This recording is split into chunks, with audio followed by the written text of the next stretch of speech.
But to many people who hadn't encountered a real bed in an art gallery before, this was an affront. It wasn't art, it was a joke, it was disgusting. Why should anybody waste time looking at this?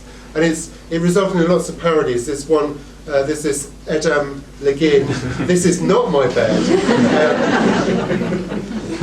which is presumably an allusion to, well, it's the hotel room as well, so it's like, it's not my bed, it's not the bed, my own bed, and it's an allusion to Magritte's The Treachery of Images, this is not a pipe.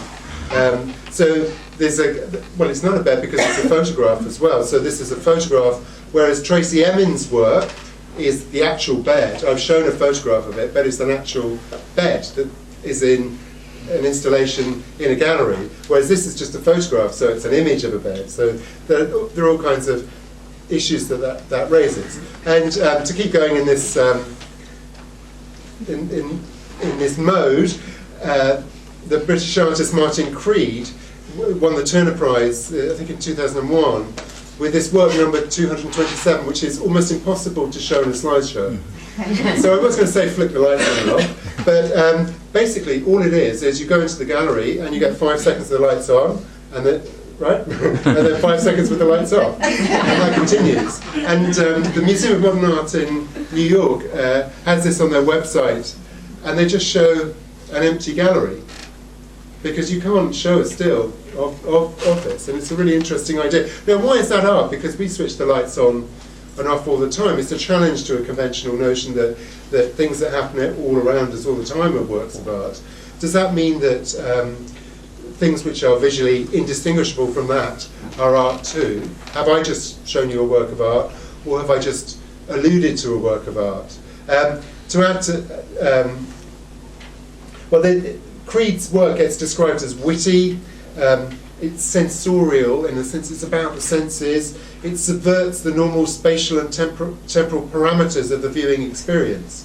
So for those who are sympathetic, this is a challenging work that changes the way you think about art, changes the way you think about space. For cynics, it's a clever case, once again, of the emperor's new clothes. You know the famous story of the emperor who gets the weavers to weave this cloth of such a fine kind and pay so much money for it, but in fact they're not giving him anything, and he ends up parading around naked, and only a child has the wit to say, this is, the emperor's got no clothes on. There is a sense in which some anxious objects provoke the reaction that there is nothing there, this is really a joke, we are being conned by clever people.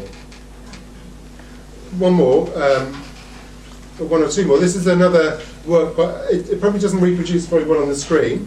I can give you an illustration of what this is. Basically, another work by Martin Creed in this vein.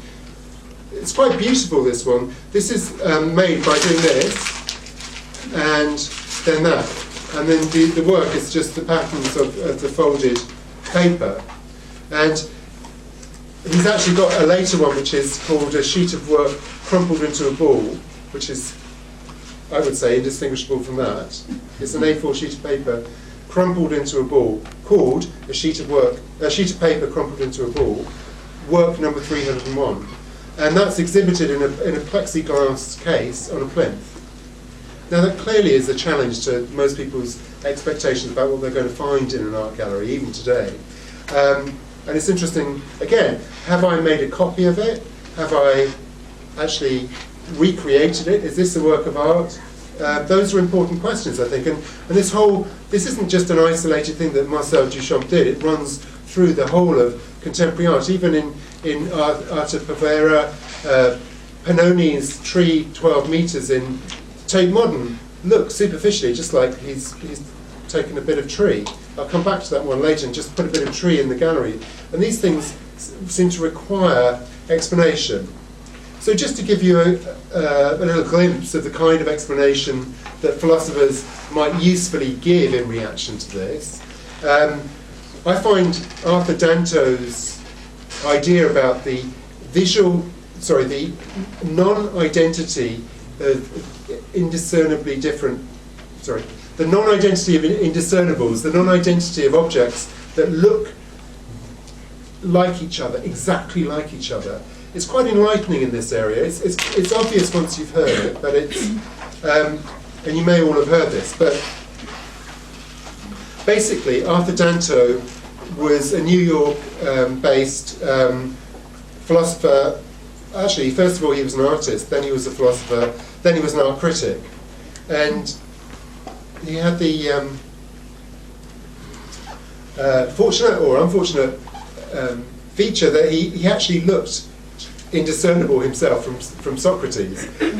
He actually looked exactly like Socrates. I should have had a picture because it's almost perfect for his one big idea. So his one big idea came to him after visiting a show of Andy Warhol's Brillo boxes. Andy Warhol's Brillo boxes look like the objects which you can buy in a hardware store, or used to be able to buy in a hardware store, cleaning pads in a big box. Andy Warhol actually made wooden copies, but they were trompe l'oeil. They're very, very much like the object. And Arthur Danto was challenged by seeing these things. This is an interesting phenomenon in 1964, when he first saw them.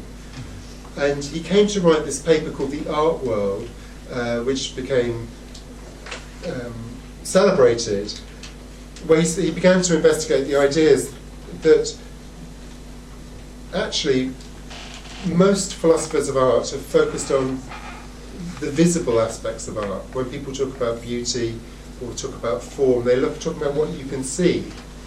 But he argued that to understand art involves something the eye cannot describe, something the eye cannot make out, something the eye can't see, which is a kind of a theory, a relationship to what he called the art world.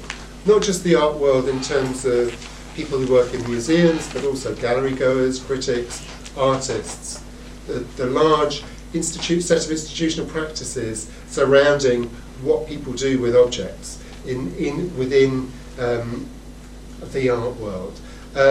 And he used a series of thought experiments to illustrate something which is an example for me of how philosophy can answer some of the challenges that these anxious objects, these challenging works of art produce. So he used this example of a red square. Could have been this painting by Malevich. But the red square is absolutely molecule for molecule identical to this painting, the imagined painting, the Israelites crossing the Red Sea.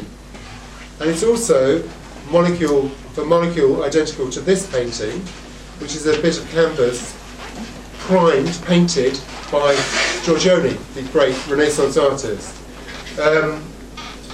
So you have those three cases, three visually indiscernible paintings.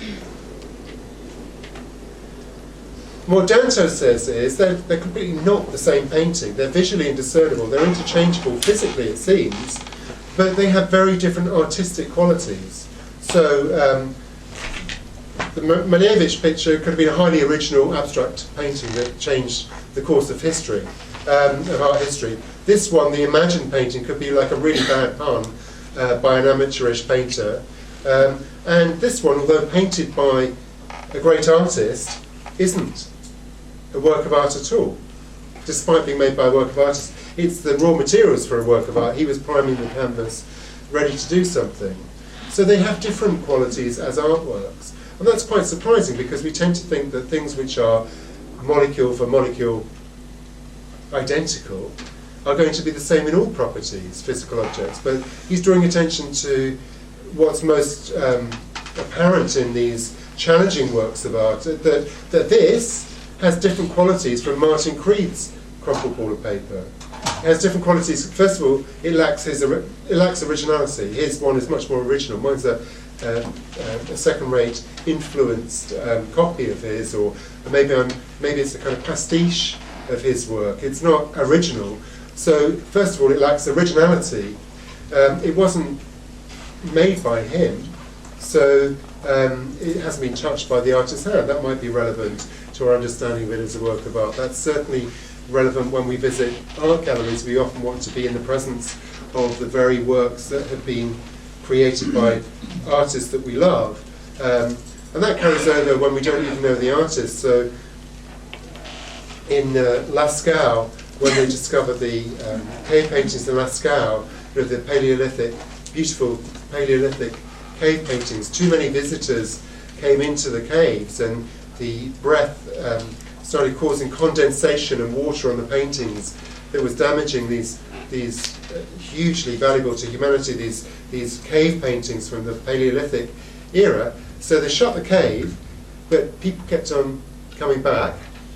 And so some clever entrepreneur dug into the rock and opened a second cave with facsimiles of the paintings, brilliantly copied paintings of the cave paintings, Lascaux 2 it's called. And you can visit Lascaux 2 and see these copies. But no matter how good the copies are, for many people they lack some important qualities due to their history. They weren't the ones painted by our distant ancestors. These were painted by recent artists who copied those things. These weren't the hand marks left by a real hand. These are copies of a hand mark, and that matters.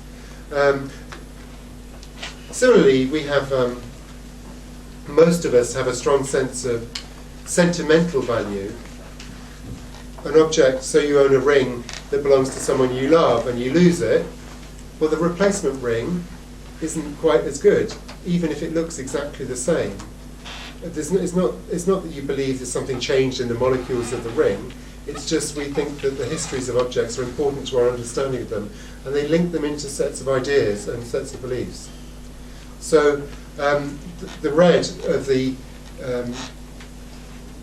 painting in actually I'm just seeing this one. There's a copy. The red in there's a sculptural work. The red in the example from Danto could just as easily be a sample of paint in a shop. So what Danto is emphasising is that art is more than meets the eye. Visual art, even visual art, isn't all given by the eye. And actually this led to another important attempt to understand these anxious objects. George Dickey, with his institutional theory of art, tried to explain how this crumpled ball of paper can be a work of art. So he says,